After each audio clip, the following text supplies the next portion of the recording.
Here are the 9 big games to watch out for this month. Let's have a look. June is a month of DLCs, and the first big one is the new Destiny 2 expansion. I know absolutely nothing about this game, but I have to say the trailer looks cool. Even if I don't understand half of what they're talking about, here's what you can expect. 3 new supers, a new destination, new weapons and armor, and the first episode in the year of the final shape. That's what the store page says. The final shape looms, a nightmarish calcification of reality into the Witness's twisted design. Embark on a perilous journey into the heart of the Traveler. Rally the Vanguard and end the war of light and dark. This sounds like Greek to me, and I understood maybe 30%. But if you're into Destiny 2, you already knew all of this stuff.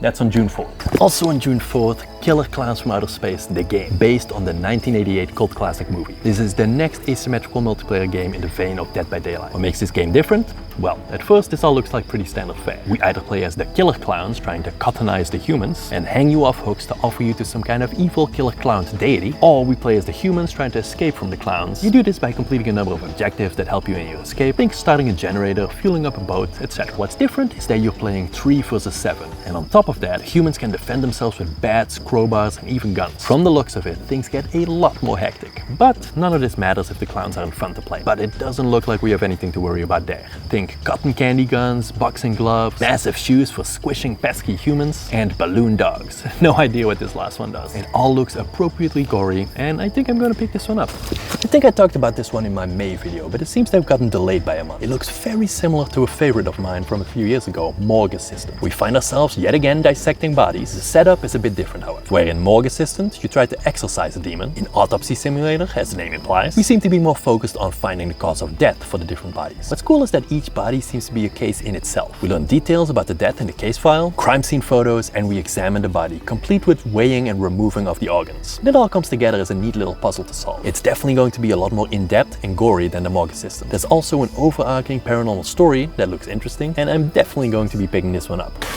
Game number 2 on June 6th will be Blockbuster Inc. If they do it right, this game could be really cool. You build your own movie studio and you manage everything that comes with it. Scouting stars, keeping them happy, managing production staff for your studios, and of course, you make your own movies. I have so many questions on how this is gonna work. How will the movies be set up? Will you be able to tell a story the way you want it? And what about sets and scripts? In the campaign, we work our way through the history of cinematography, starting with early black and white movies to modern day blockbusters. I'm excited for this, but cautiously so. In 2005, there was a very similar game called The Movies that I really wanted to love, but just had so many restrictions. I'm afraid this is gonna be very similar. And game number 3 on June 6th, The Smurfs Village Party. And I know what you're thinking, but before you tune out, take a look at the trailer. It looks pretty good. It's going to be a Mario Party multiplayer-like game with 50 different minigames in 6 different categories. 19 playable Smurfs with 2 to 4 local multiplayer. If you have young kids, this game's going to be a must-have. There's even an adventure mode with an original story involving Gargamel and the Smurfs. What's not to like? Then we jump to June 14th for another classic, Monster Hunter Stories. I think this was originally a Capcom 3DS game, and don't expect your classic Monster Hunter gameplay either, because you'll be disappointed. Stories is an RPG offshoot from the Monster Hunter series. We're still hunting monsters, but the fighting is now in turn-based fashion. To help you in your battles, you capture the monsters you hunt, then grow and train them, not unlike Pokemon. Yes, this is basically Pokemon with dragons. The game includes all updates added to the original game, there's a new concept art museum, and every character is now fully voiced in both Japanese and English. I've never played this game, but I know the second one was really good.